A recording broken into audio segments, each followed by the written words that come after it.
Hello, beautiful people. Welcome to another episode of the true and hidden origin of the Ewe people.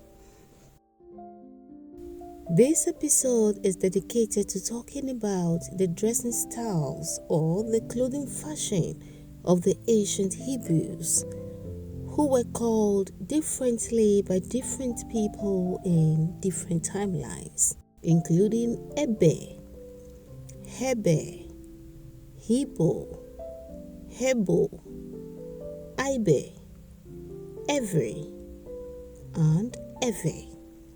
All these refer to one and the same people, who again were later called the Negroes.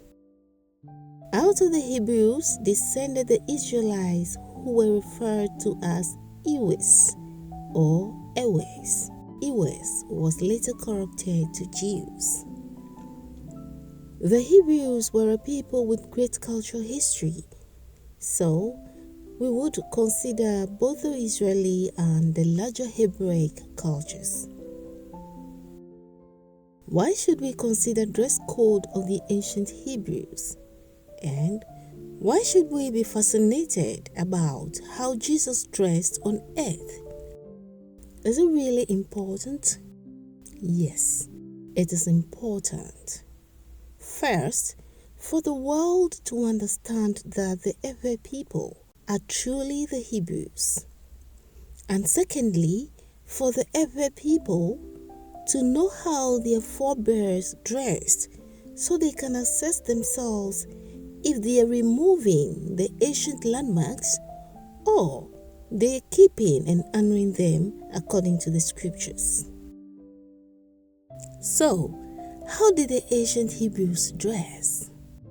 Well, first, let's take a clue from the garments of Jesus, since this has been shown severally in movies, books, and calendars. Even though whitewashed, yet consistently the clothing style remained the same over a long period. So, working from the obvious to the obscure, we have these dress styles. This is a depiction of Jesus and the apostles. And these are earlier depictions of Jesus and the apostles. This is a depiction of the crucifixion of Jesus. There are many commentaries on the garments of Jesus, and all of them seem to be saying the same thing. Images of Jesus Christ, Yeshua Amashiach, Yesu Ameyoshamina, depict a dressing or fashion of putting large stretches of cloth over one shoulder with a dress or a tunic beneath. The large fabric that is draped is called a mantle or cloak. The shirt-like top or dress is called a tunic or a chiton. Historian John Taylor is a professor of Christian origins and Second Temple Judaism at King's College, London, and the author of the Essenes, the Scrolls, and the Dead Sea. According to historian John Taylor, Jesus wore the standard clothing of his time, which included a knee-length tunic and a mantle or shawl with tassels. He also wore traditional leather sandals. Taylor knows that Jesus' tunic was seamless, a detail that is considered unusual as most tunics were made of two pieces sewn together. Taylor also emphasizes that Jesus did not wear long robes, as he criticized the Pharisees for doing so. And she knows that Jesus' garment was referenced in the Gospels such as Mark 6 verse 56 and Luke 8 from verse 43 to 47, where people sought to hold the hem of his cloak for healing in everyday life. Taylor points that their women also wore mantles but wrapped it differently. It was explained that the Hebrews wore headwear such as crowns, hats, and turbans for men and headscarves or veils for women, adding that they would usually tie their waist with a belt made of fabric or leather. This is a depiction of Hebrew clothing.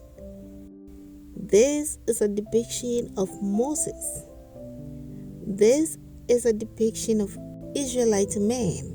Note the color and design of textile. This is a depiction of some Hebrews. Their clothing appears quite colorful, yet not exceedingly bright, and the texture appear thick. Many commentaries posit that this dressing style was more ceremonial. Hence, the Jews would wear different attires that fit their daily activities. From wewhothirst.com, it was stated that people would wear the mantle unless they were doing a physical labor. The origins. Many Bible commentators explain that Jesus' ceremonial dressing was Roman-styled, explaining that, coupled with the prior Hellenization of the Hebrews, the Romans had dominion over the Hebrews at the time. Hence, Roman cultures dominated Hebrew cultures. For instance, Schlesinger-Katzmann explained that the Jews of the New Testament dressed similarly to their Greek and Roman counterparts. Now, how did the Greeks and the Romans dress in those days? We are made to understand that the Romans wore toga as a national clothing fashion, whereby large stretches of fabric, usually plain-colored, were draped over tunics. The plain fabric that is draped over a tunic is referred to as cloak, a mantle, or a wrap, and had a semicircular or circular shape. These are depictions of Roman-style clothing in antiquity. The styling of the toga depicted social class and status, as well as character. For instance, covering the body substantially indicates decency and high social class, whereas exposing much of the body indicates promiscuity. Interestingly, scholars opine that the Romans adopted this clothing style from the Etruscans, who called it trabena or tabena. Yet, a distinguishing factor was that the Etruscan clothing was more colorful, but rather short. This is a depiction of the Etruscan tabena as painted on some ancient tombs. Mercatorite indicates that weaving was an important industry in most ancient cultures, and the Etruscans were no different. And this is supported by finds of looms, spools, and spindles in central Italy, dating back to the Iron Age. That is about 1100 to 750 BCE. According to some researchers, the Romans adopted and adapted the Etruscan trabena to longer versions with varied folds, making it voluminous. Other accounts suggest that the Romans adopted the fashion from the Greeks, who were accustomed to himation. The himation was a similar but less voluminous garment worn by the Greeks, often draped over the shoulders, which was a mantle or wrap during the archaic period through the Hellenistic period. The Greek himation is rectangular, unlike the Roman toga. This is a painting on pottery of a Greek judge in himation. Apparently, in Greek culture, men of all ages and social class wore the himation over chiton or tunic. Origin of the Greek and Etruscan dressing style. Fascinatingly, McCartwright also indicate that Etruscan clothing fashion was highly influenced by Ionia and the Near East. Please understand that the Ionia refers to an ancient region in western Anatolia, whilst the Near East comprised eastern Anatolia and the northern Mesopotamia regions. So, McCartwright's Ionia and Near East refer to the Anatolia regions. If you have followed us and watched our previous episodes, you will understand that the Ewe people, known in history as the Hebrews, were the original Anatolians. Now, the Anatolian cultures under discussion here are those of Neolithic, Chalcolithic, the Iron Age, and the Hellenistic periods, spanning about 5000 BC to about 400 AD. Thus, having nothing in reference to Turkish cultures, as they only invaded the region later on. Having said that, let's take a graceful view of the clothing fashion of the ancient Anatolians, who, through much ingenuity and with less sophisticated imaging machinery, left their images on clay tablets and hewed rocks. Nyande kanaya godo, nyande kanaya godo, kutre kuku bakla vifafa megbi, nyande kana godo, kutre kuku bakla vifafa megbi, nyande kana godo.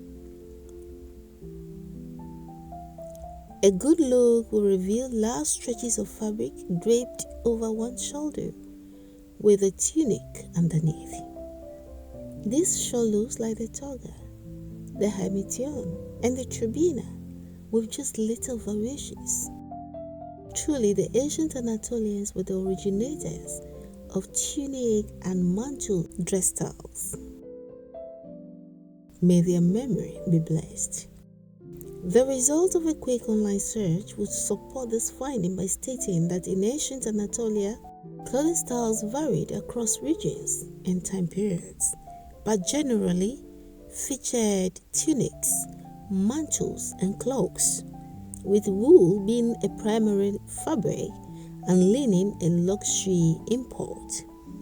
Women often wore longer chitons and peplos, while men wore knee-length chiton and cloaks like the chlamys and hamition. How do the current Ewe people align with all of these? First, we understand that the Ewe people were the original Anatolians. Thus, the fashion actually originated with the ancestors. However, it did not end in Anatolia.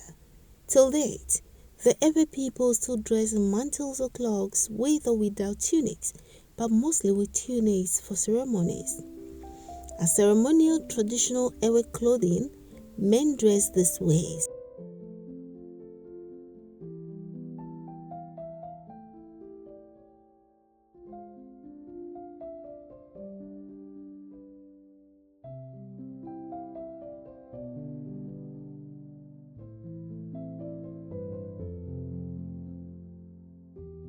The jumper and cloak dressing is the signature of every man's dressing wherever they are located on the African continent, even though few wear it without the jumper or the tunic.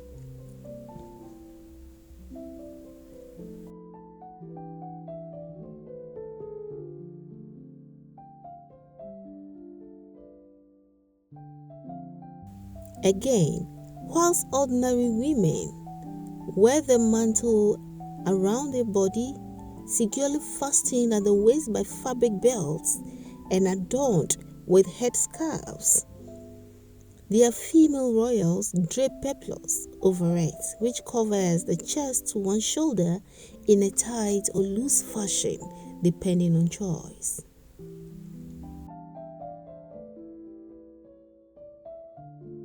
The dressing for both men and women is not limited to kente cloth, which showcases the signature weaving skills of the Ewe people as the originators of kente in Africa.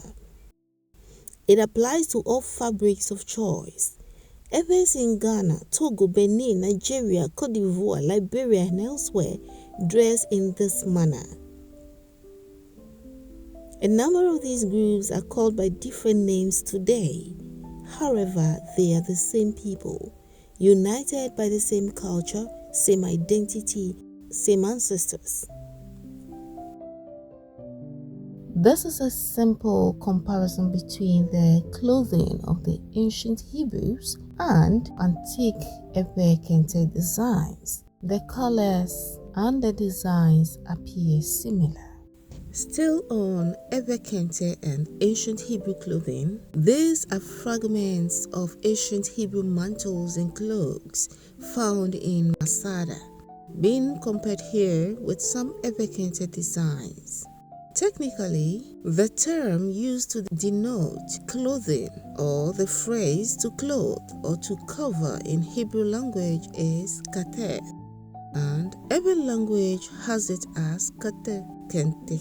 Kateh has been offered additional meanings including shoulder pieces. Out of the root word for kateh was derived ketonet. Ketonet was shortened to chiton, alternatively called tunic.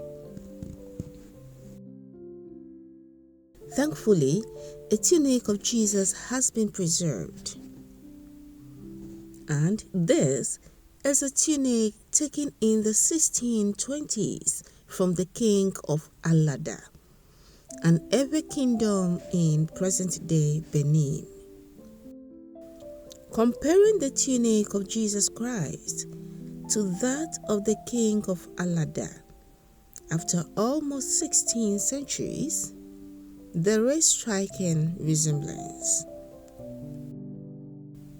These pieces of evidence and the much more undisclosed prove that the Ewe people were the Jews and surely the Hebrews of the Old Testament. So next time you want to imagine Jesus Christ, Yeshua HaMashiach, Yesu Amayoshamina, you are safe to imagine him this way, because this was how he looked like, this was how he dressed, and this was how he went about his work. Next time you read about mantles and cloaks in the Bible, know that the Ewe people were the people of the Bible and significantly will remain the people of the promise. Thank you so much for watching. See you soon. Bye.